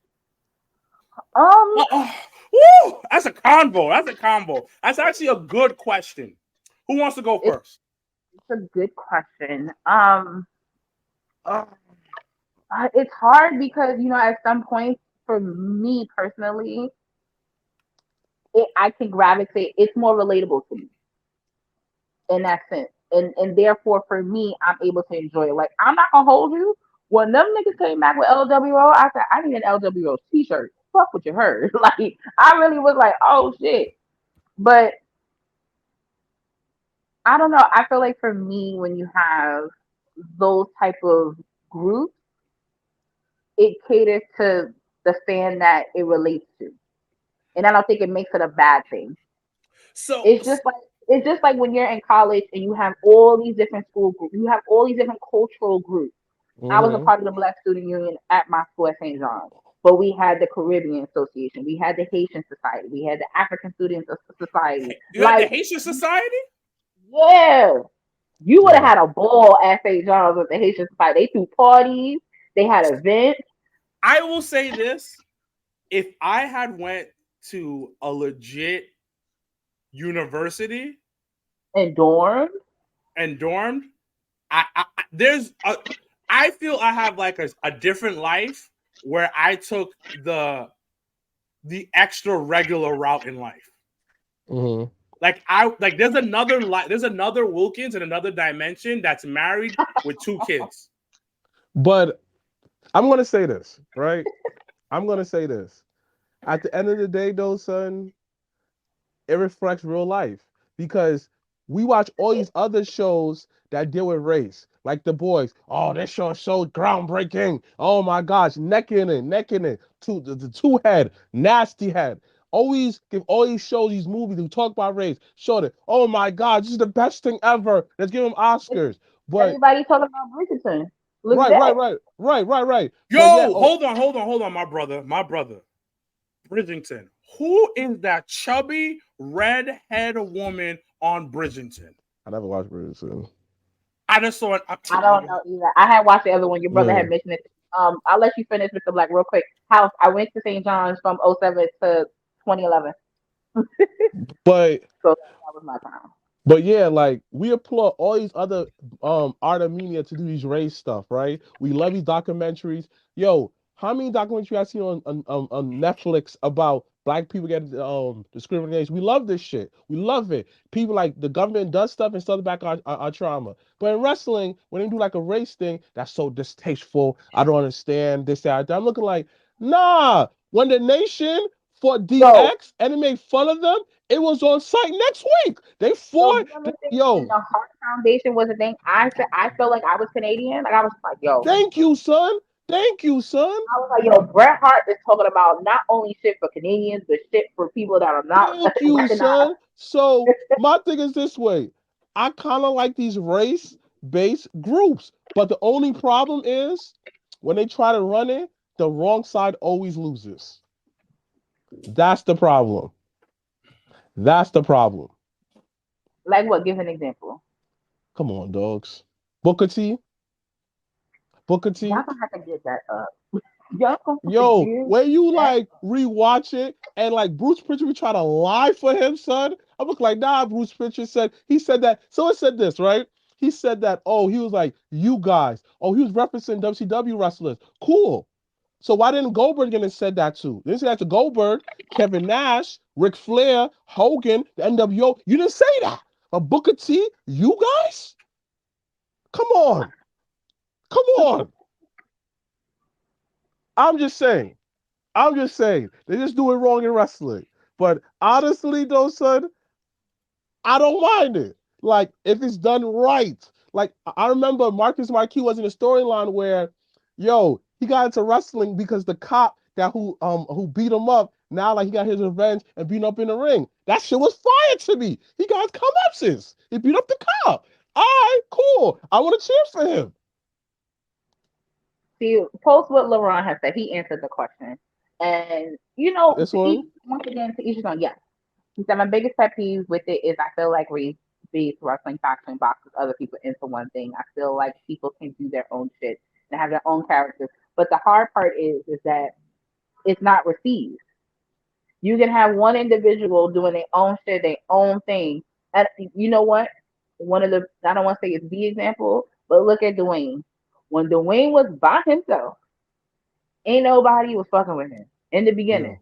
Yeah. Go back. Nobody cared what he was. Nobody gave a fuck. He was third generation superstar. No one cared. Nobody. When that man went into the Nation of Domination, niggas started caring. And then when he became the leader, niggas started really caring. So like, come on, it's just for me. The I guess you want to say race-based factions in that sense. For me, it's just what's relatable. Like when for instance, and it's oddly enough, it was three white bitches. But when toxic attraction was a thing, I saw me and my best friend. I was like, yo, these are some bad bitches. Yeah, boom. Speaking of and that had nothing to do with race. That had this right here, Dr. Umar. Dr. Umar, leave me alone. This chubby redhead bitch, I don't even know her name. I started watching Bridgerton forever. Nobody's never. Ebony Queens forever. Nobody's never. Ebony Queens forever. Nobody's never. Wilkins, can you pull the AEW card so we can give our predictions and everything wrap up? I got it. I got it right here. Okay, you got it? Okay, good. But I'm just saying. Oh, Lord. That's damn. This is 13 matches. Nigga, this is 13 matches. What are we doing here? That was more than what I thought. Jesus. So nobody's gonna talk about my baddie, my chubby redhead baddie. Y'all gonna forget? I'm just gonna forget about my chubby redhead baddie. Yeah, absolutely. Okay, we'll start from the top because I can't really see it, but I know it's Willow and I don't know the. So I'll say. You want me to say it? Because I can see it better. It's Chris Statlander, MoMA. Wait. Watanabe versus Willow Nightingale and Tam Nanaka. Who you got? Willow. I'm gonna give it to Willow because it's Long Island. Okay. Now second match.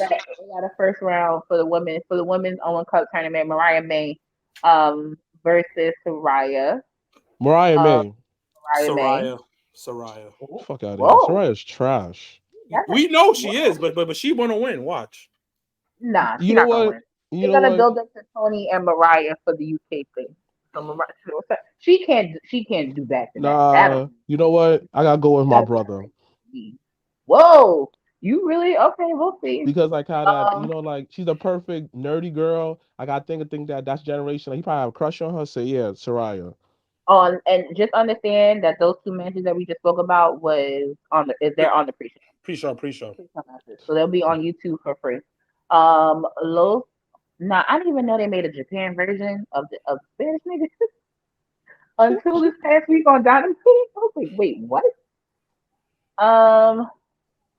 Lucas, you want to say the name? So it's Los in it's Yoda Tetsui Titan and Hirom Takanashi versus the Lucha Bros with Mystico. Mystico. Yeah. I guess the Lucha Bros and Mystico. Yeah, that's fine. None of this shit excites me. I want to be honest with you guys. Nothing about this that it screams to me. Yeah. Takecha, the next match is the ladder match. Takecha, Mark Briscoe. This is gonna be hard. Yeah. Jack Perry, Dante Martin, Leo Rush, and I guess we are spoiling, so there are spoilers in this because I think the last person was not announced and probably won't be announced either tonight or tomorrow on Collision or Rampage. But it's El Phantasmo, Jack Perry. Yeah. You think Jack Perry? Yeah. Who was paying $50 for a PLE when that shit is on Peacock, sir? Yeah. Please stop. Energy. Like I respect that you like AEW, but just cut it out. Like for real. Jack Perry will be the TNT champion. You think it won't be Mark Briscoe? No. No. I kind of think he might be a dark horse in that match. And I didn't get that whole promo when they were talking about the conglomerate, and I was just like, what? Okay, wait, put it back up. I wasn't in it. Oh, my bad. We have for the AEW Women's World Title, Toni Storm versus Mina Shinakawa. I did that. Tony will probably retain. You guys, any thoughts? No, yes, maybe. Tony's definitely retaining. Yeah. We all know that's going to happen. Like she's basically the biggest star in that division. So there's no possible way she loses. She loses, especially at fucking Forbidden Door. No offense. No. Monet versus Stephanie Valkyrie for title versus title. TBS title and the New Japan Strong Women's title is up for grabs. Of course, Mercedes Moné will win because she's winning the belt that she should have won, I guess, the first time. So there's that. We got the Learning Tree, Chris Jericho and Big Bill, and Jeff Cobb. So it's so funny because when they were doing a promo on Wednesday on Dynamite, I kept saying, I was like, it should be Jeff Cobb because of Joe. Tanaki, that's dope. Samoa Joe, Hook, and Shibata. Probably the Learning Tree. I'm not gonna hold you. Yeah. I actually like the Learning Tree. Wait, I'm not gonna hold you. Everybody hates it, but I'm thoroughly entertained. But you know why? It's not because it's the added bonus of Brian Keith. Because it's outrageous, and it is because of Brian Keith. Because my man will be like, "Yo, put some respect." Like that's really what he would say in real life. Like, so I love that for him, and I hope that injury is a work, and I hope it's not real. That goes back to what we said earlier, aura. Yeah, like Brian Keith rap. Like even though they be calling him the bad apple, which I don't agree with, I'm like, nah. Like the most nicest guy in the world. Zack Sabre Jr. This is for me the match of the night. Yeah, I'm into that match. Zack Sabre Jr. versus Orange Cassidy. Orange Cassidy. I give it to Orange because it gives people. It allows Orange to show that he can be a technical wrestler, and I love that about him. You got Jon Moxley as the New Japan World Champion going against Naito. I guess Naito guy will win. Yeah.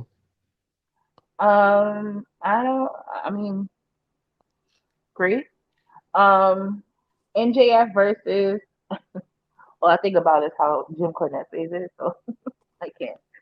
Hold on. I forgot to say this because somebody texted me. John Moxley literally is collecting checks and living his life. Mm-hmm. Like this nigga is just chilling. I just had to say that. He said, "Oh, LeBron says Moxley retaining." Okay. That Moxley MJF definitely retaining.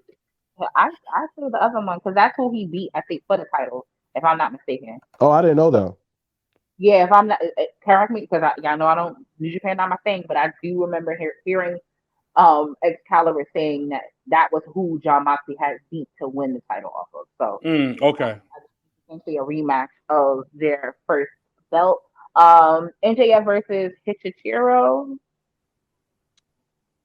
MJF. It's MJF, bro. Like, why are we having these things? Like literally, these matches. Okay, because I know I'm going off subject, but real quickly, this pay-per-view is basically like a house show, a glorified house show. Yeah. Turned up. Let's turn up one. It's a glorified house show. But go ahead. It is. We got the Elite with Matthew and Nicholas Jackson and Okada going against what's the Scissor Ace? What the fuck? Anthony Bones, Matt Casper, and Tanahashi. Yo, how are we just remixing their name? This shit gonna be hard though. Don't they call Tanahashi the Ace nigga? Oh, maybe that's why. Okay. I was like, wait, I feel like they call him that. This match gonna be hard. It is. I do think it'll be dope. The whole card's gonna be fire. That's the thing. Okay, I wouldn't go that far now because match quality. We going a little crazy now with that. But I kind of see the Elite winning because Scissor Me Daddy Gang had already beat the one, so they're gonna go for one more, and then they'll probably do the title match. After that, we got Daniel Bryan going against how do you say that? Shingo Tanahashi. Apologies in advance, guys.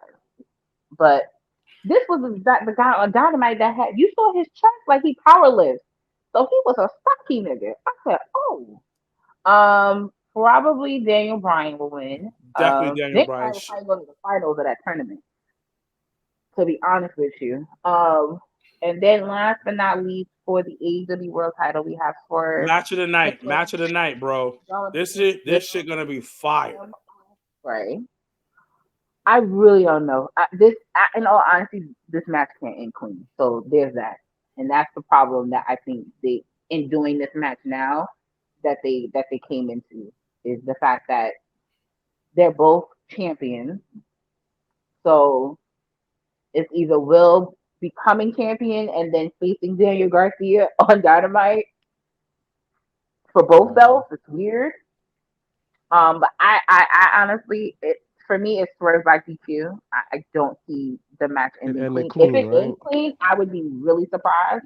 But I mean, match quality, they're both very two talented men. So they're gonna blow the house. 1%. It's gonna be a Dragon Ball Z fight. It's gonna be amazing. So amazing. Do you think we'll have any surprises at Forbidden Door? No, there's no surprises. Yo, what if like Shane? How do you feel if Shane McMahon go to AEW? Maybe he'll make it better. That'll be like Who Killed WCW when he popped him and said, "Hey, Dad, you know, you thought you thought this company was yours. It's owned by me now, Dad." I think he'll give credit to them for being able to create a storyline out of that entire box, out of that entire stuff. Yeah. Like when you look back, like that, and that's why I appreciated watching the Who Killed WCW series because I was sitting here like, yo, we really don't give WWE that credit for being able to take something that was really happening and then flipping it and turning it into a storyline. And that's how we got the Invasion line. That's how we got ECW. Yeah, this is from the bag. That's it. So I'm gonna say this. At the time, I didn't think it was that bad. Me either. At the time of the Invasion angle, my IQ for wrestling that I know now, I wasn't a mark, I was a fan. I didn't think it was that bad. Now, hindsight 2020, were all like, this shit is trash, this shit is whack, blah, blah, blah. The only thing I thought wasn't the greatest was the ending of it. It was anticlimactic in some ways. Yeah. But when you really think about it, I wasn't a massive ECW fan. I know you were, Janelle, but I knew a couple of people. I knew the people that was there. It made sense to me. But then also too, what the invasion lacked was an actual invasion feel. Like in the beginning, yes, but don't forget, but nobody really went over, and that was where the issue lies. Like, but I think that, but don't forget, Janelle. But don't forget, Janelle. But like, don't forget, Janelle. They fucked up the storyline because I think I forgot who talked too much on a radio show. Don't forget that. Oh, I don't know nothing about no radio show. But the thing about it, Sean O'Hara, no, not Sean O'Hara. What's his dude name? Was it me? All right, you remember the Vince McMahon storyline, right? With Vince versus Shane. The original thing was the WCW guy they showed during the event was to come down and help Shane win. But they had to change it because one of the guys' name ended up telling the whole storyline on a radio show, talking too much about it. And that's why you only saw them like the count, like, oh, these guys know WCW. Yeah. But the thing about it, I didn't think of it like that. Like, I know what you're saying, I know what my brother's saying, but I didn't hear about this radio show. I wasn't on the internet. I didn't correlate wins and losses as something big and stuff like that. I got hyped because I saw Booker T pop up. I saw Booker T pop up and fucking throw Stone Cold through the table. I was like, holy shit, what is going on? Low-key injured Austin. Yeah. So it was Sean Stasiak. That's what Sean Stasiak. There you go. Yeah, so I didn't about a radio, but for me it was the whole like just people that were WCW talent. They never got over in WWE. They like for me and for an invasion to really be executed, like them niggas should have won something. According to Kevin Nash, according to Kevin Nash, of course WWE guys got over. Look at Booker T. And they only named that one person, Booker T. In all honesty, and in listening to the episode when he said that he took half of the buyout and took the risk to then go to WWE, I said, oh nah, that's why he was the only one to make it. He was the only one to really sacrifice and be like, you know what? I see the bigger picture. He took his last match on Nitro as his tryout for WWE. Like that was where he mentally was. And that's why he was the only one to have success out of that. I didn't see that way. You're right. It made sense because it's like, oh, I'm here to work. Like, that's why, like, we could say what you want to say about Booker T, but Booker T has a work ethic. Yo, it is evident. Yeah, hindsight being 2020 though, because Vince rewards loyalty. Every guy who didn't take a buyout, he treated them like shit. DDP, you may talk shit about DDP, but at the end, he looked out for DDP and make him European champion. And he had his WrestleMania moment because he took the 50% buyout.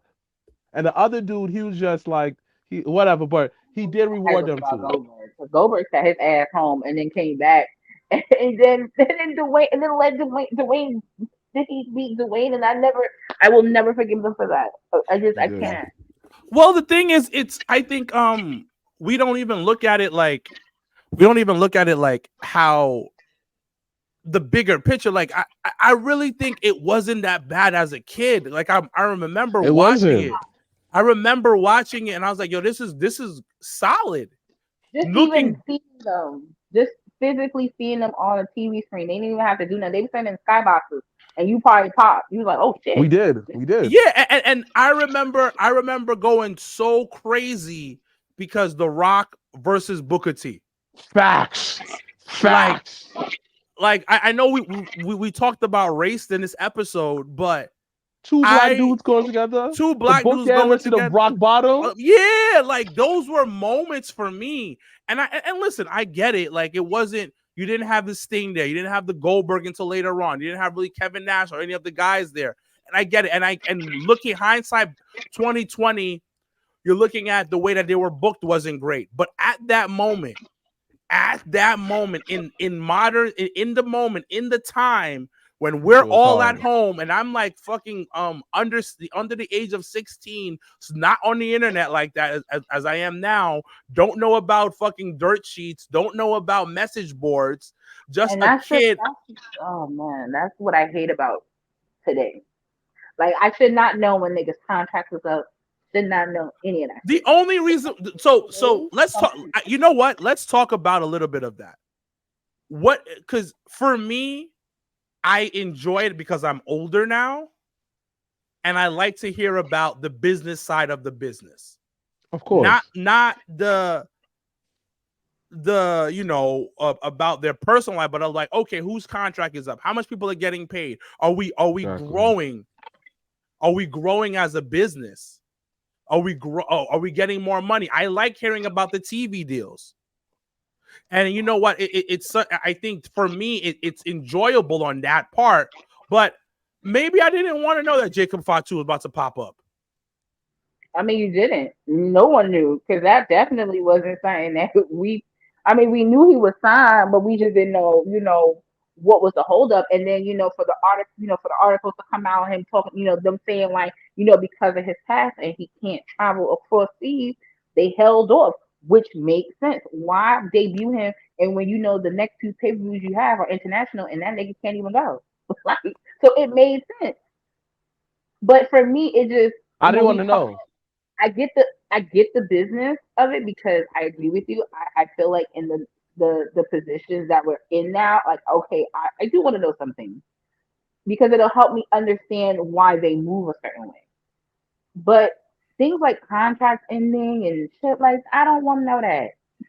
I don't want to know between you and your pockets, because you're making more than me. And at that point, that's rich people business. No, nigga, I pocket watch. I pocket watch the shit out of niggas. I don't want nobody pocket watching me. I don't. I don't want it. Yeah, like when they was talking about everybody resigning, when Drew resigned and Dwayne gave him a sword and all type of shit, I said, I don't even give a fuck about that. Nigga, come to work. Be on Monday Night Raw. That's what I need. Nigga, I enjoy every bit of that, because it is motivation for me to make some millions. I gotta figure out how to get that bag, because these niggas is making way more money than me, and I can do it too. Okay. Well, yeah, you know what? That's a good way of looking at it too. Yeah, because these motherfuckers be these motherfuckers is making put money into JobberSlam, bro. I don't even want to hear it. These motherfuckers making way too much money, and I ain't mad at it. Like Mercedes Moné making the type of money that she's making. Girl, Jesus fucking Christ. Let me hold $10. Let me go. Look at the Good Brothers. They come to work every once in a while and get paid the money that they get paid. But the Good, and that's the beauty about. That's what I'm saying. That's the beauty about NXT. Ain't nobody wasn't even talking about Good Brothers, so them niggas was popping up on NXT. They heard us. It was like, damn, we got to put these niggas to work. They said we paying these. But it's good because they ended up putting the storyline that they have with OTM, which are young up and coming tag team. It gives them the rub in that sense of going against a veteran team. Like, I like the fact that they look her. And then let me explain something to you. That Jada Parker girl, I was definitely 70-30 on her, but she got me to 100 this past week. She fucked the whole game up, stealing that whole segment and challenging Mia Yim to Michin to a street fight on NXT next week. Shout out to Mia Yim. Quality TV. She's still Mia Yim to me, but some people. But Mitchum. All right, let's wrap it on up. As we mentioned, once again, we thank everyone for joining us. The chat has been chatting, so we do appreciate, whether good, bad, don't agree, we do appreciate everyone that participates, everyone that's a part of the live. So we do thank you guys for joining us. We will be at Legends this Sunday for Forbidden Door. So make sure you bring your 5-star energy and come out to the bar if you're not going to Long Island for the actual show. I do believe tickets, they do still have tickets. I had checked the other day because I was like, what if I just want to pull the trigger on something? They got tickets left, so make sure if you do want can. Last but not least, JobberSlam 4, August 24th. All roads lead to JobberSlam 4. So make sure to get your tickets. Once again, we have announced our main event will be Alex Kane versus Yaya for the franchise title. We also have announced Cosmic versus Savannah Evans for the Icon title. We've announced the NWA Women at JobberSlam going against Survival of the Thickest.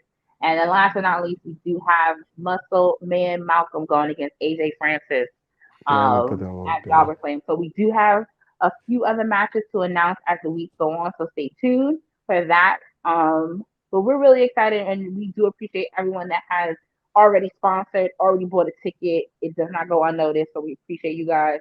I'm super excited because two of my guys from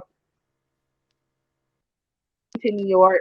One is for the first time to come for JobberSlam, so we appreciate everyone that comes far and near to support us. So we thank you guys. Next week, are we? Oh, yeah, we gotta talk about next week because next week is 4th of July weekend. Yeah, but we will be back, and we won't be back. We won't take too long of a break next time. Yeah. We'll be here next week. We'll be here next week. Yeah. So thank you guys. All right, we gotta be in. Once again, happy early birthday to Mr. Black. Make sure you enjoy your birthday weekend, and know that we love you and we appreciate you, and we're so proud of you for all that you've done inside and outside of wrestling. So thank you, and make sure you have a cocktail or two because you deserve it. Yeah. We'll be at Legend, and we hope to see you guys. So. As always, I'm Janelle from HR here with Sir Wilkins and Mr. Black. # Black Excellence. # we are out. We got the hands in motion. If you go with rolling, no need to focus. Traveling states and over oceans. You gotta wait till your coast chosen. Trying to have lines outside the show like Harry Potter releases at Barnes & Noble.